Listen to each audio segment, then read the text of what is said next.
How to put a balloon inside a balloon. First, you twist a smaller balloon.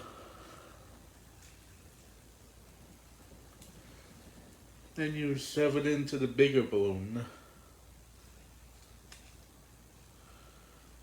If this happens, just keep on pushing it in.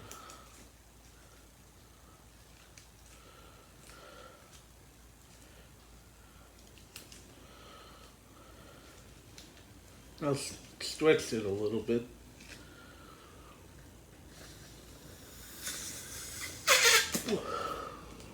Blow it into the bigger balloon.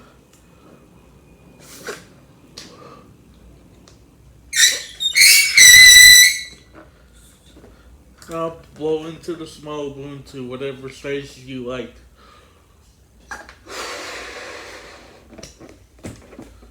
Tie the smaller balloon.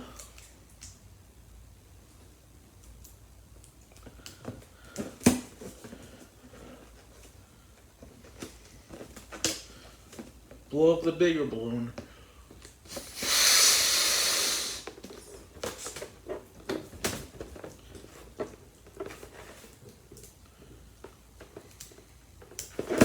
And ta-da! A balloon inside a balloon.